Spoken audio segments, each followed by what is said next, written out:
മിഠായി വേണോ?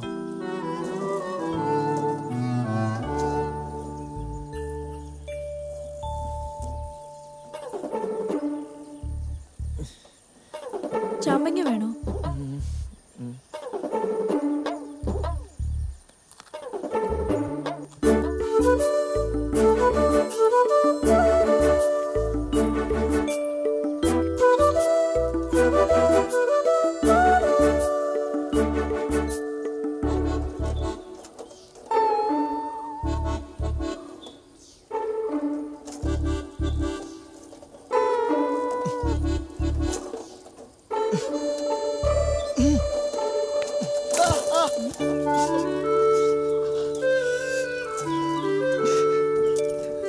അവനവനെ കൊണ്ടാവുന്ന പണി ചെയ്താ പോരെ.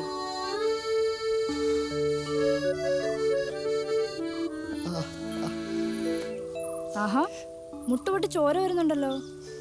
വയ്യാത്ത പട്ടി എന്നാത്തിനായി കയ്യാല കയറാൻ നിൽക്കുന്നേ.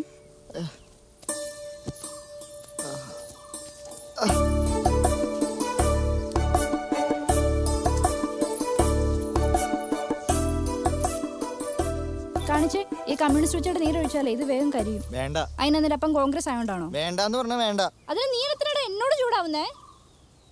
നിനക്കൊക്കെ ഉണ്ടല്ലോ ചോറിയണത്തിന്റെ അല്ലേ പറിച്ചു തരേണ്ടത്. കാട്ടുപൂത്ത്.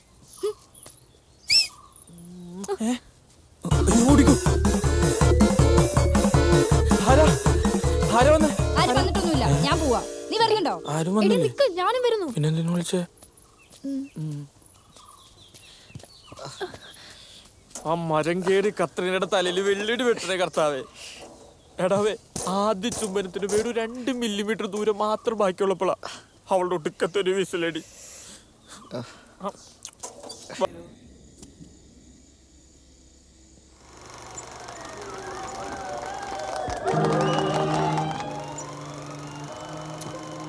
ഡൊമിനിക്കേ, നീ എന്നതേ കാണിക്കുന്നത്? ഇങ്ങനെയാണ് ഞാൻ പറഞ്ഞു തന്നത്. ഇത് ഇങ്ങനെ സാവധാനത്ത് ഇങ്ങനെ കറക്കണം, മനസ്സിലായി? അപ്പൊ അങ്ങനെ പൊക്കോളും.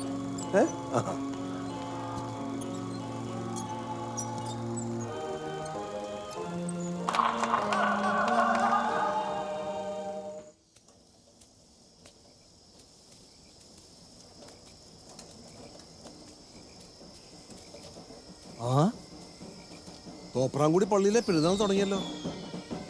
മക്കളെ, നിന്റെ അമ്മച്ചിയെ ഞാൻ ആദ്യമായിട്ട് കണ്ടതെന്ന് പറയുമ്പോൾ ഇവളാണ് എൻ്റെ പെണ്ണ് എന്ന വിചാരത്തോടുകൂടി ഞാൻ ആദ്യമായിട്ട് കണ്ടത് ഈ പള്ളിയിലെ പെരുന്നാൾ കൂടാൻ പോയപ്പോഴാണ്.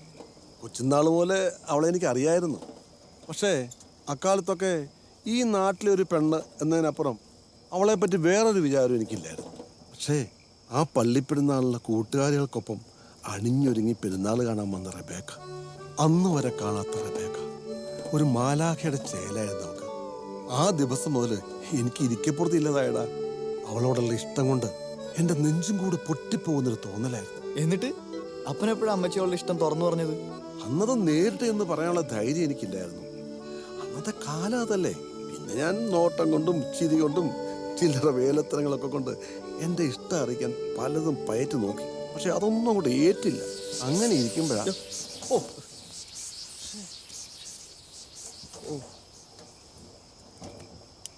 അപ്പാ ടയറ് കീറി.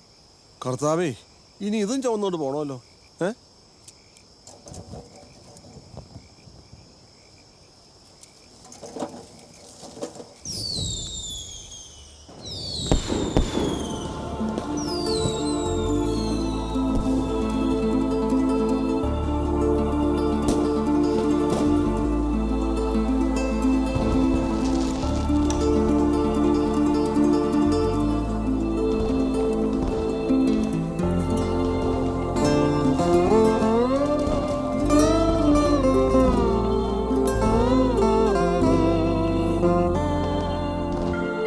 അതുവരെ എനിക്കറിയാമായിരുന്ന കത്രീനയല്ല അന്ന് ഞാൻ കണ്ടത്. ഒരു മാലാഖയുടെ ചേലും ചന്തവുമുള്ള സുന്ദരിയായ കത്രീന.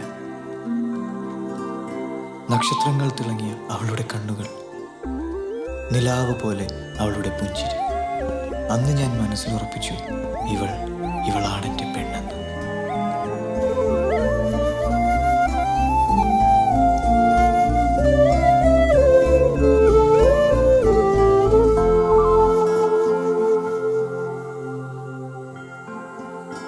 കുട്ടിക്കാലത്ത് എൻ്റെ അപ്പൻ്റെ ഉറക്കമില്ലാതാക്കിയ അതേ പള്ളി പെരുന്നാൾ വർഷങ്ങൾക്കിപ്പുറം എൻ്റെയും ഉറക്കം നഷ്ടപ്പെടുത്തി.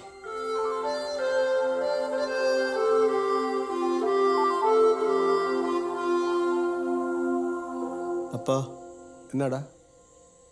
അപ്പൻ ഉറങ്ങിയില്ലേ? ഇല്ല. എന്താടാ? അമ്മച്ചിയോടുള്ള ഇഷ്ടം അപ്പൻ എങ്ങനെ അറിയിച്ചത്? നീ ആ കഥ ഇതുവരെ വിട്ടില്ലേ? എനിക്കെങ്ങനെ വിടാനൊക്കോ? എൻ്റെ അപ്പൻ്റെ അമ്മച്ചിയുടെ കഥയല്ലേ അത്? റബേക്കയെ എന്നും കാണാൻ വേണ്ടി ഞാൻ അവളുടെ അപ്പൻ്റെ ചായക്കടയിലെ പണിക്കാരനായി. അതിൻ്റെ പിന്നാമ്പുറത്തായിരുന്നു അവളും കുടുംബവും താമസം.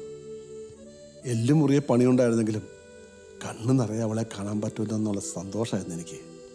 പക്ഷേ ആ സന്തോഷം അധികം നീണ്ടില്ല. പെട്ടെന്നായിരുന്നു ഒരു പട്ടാളക്കാരൻ്റെ കല്യാണാലോചന അവൾക്ക് വന്നത്. പെണ്ണ് കാണലും കല്യാണം ഉറപ്പിക്കലും ഇല്ല, ചടയെന്നും കഴിഞ്ഞു. കാശിന് ഗതിയില്ലാത്ത ഞാൻ അവളെ മറക്കാൻ ശ്രമിച്ചു. ഒരു പാതിരാത്രിക്ക് ആരോടും പറയാതെ ഞാൻ അവിടെ നിന്നിറങ്ങി. അന്നേരം എൻ്റെ പിറകെ വന്ന് റബേക്ക ചോദിക്കുക, എന്നെ കൂടെ കൂട്ടാവോ പൗലച്ചായാന്ന്. അമ്മച്ചിക്ക് അപ്പനെ നേരത്തെ തന്നെ ഇഷ്ടമായിരുന്നല്ലേ? ഞാൻ അവളെ പ്രേമിക്കും മുമ്പ് തന്നെ അവളെന്നെ പ്രേമിക്കുന്നുണ്ടായിരുന്നുണ്ടാ മക്കളെ. നമുക്കൊരാളോട് ഇഷ്ടം തോന്നിയാൽ അതെങ്ങനെയും ഏത് വഴിക്കെങ്കിലും അവരെ അറിയിച്ചിരിക്കണം. ഇല്ലേല് പറയാൻ പറ്റാതെ പോയ ഇഷ്ടത്തിൻ്റെ പിടച്ചിൽ മരണം വരെ നമ്മുടെ നെഞ്ചിലുണ്ടാവും.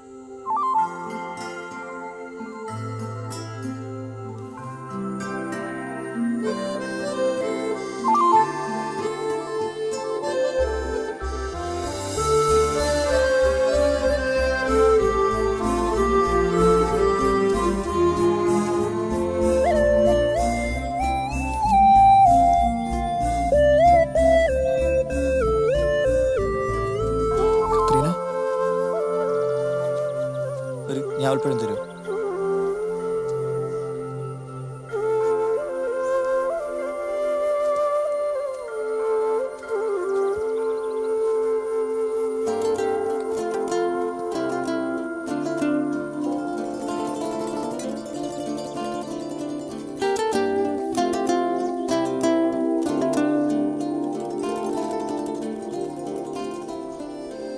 അതെ, കാലിലെ മുറിവ് ഉണങ്ങിയായിരുന്നു കേട്ടോ. എന്ത്? അല്ല, അന്ന് ടാക്കീസ് വെച്ച് ചോദിച്ചില്ലായിരുന്നോ മുറിവ് ഭേദായോന്ന്? ഓണപരീക്ഷയുടെ ജോബത്തിന് ക്രിസ്മസ് പരീക്ഷയ്ക്ക് ഉത്തരവെഴുന്നാളെ ഞാൻ ആദ്യമായിട്ട് കാണും.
മേരി, എന്താ? മലബാർ കലാപം ഒന്ന് കാണിച്ചു തരുമോ? ടീച്ചർ നോക്കുന്നു. ജോസെ, എന്നാ മലബാർ കലാപം ഒന്ന് കാണിച്ചു തരുമോ? മലബാർ കലാപം ഒന്ന് കാണിച്ചു തരുമോ? റഷ്യ വിപ്ലവം, ഉപ്പ് സത്യാഗ്രഹ, ജാലിയൻവാല ബാഗ്. ഡൊമിനിക്കിനോട് ചോദിക്കി. ഡൊമിനിക്ക്, മലബാർ കലാപം ഒന്ന് കാണിച്ചു തരുമോ? ആ,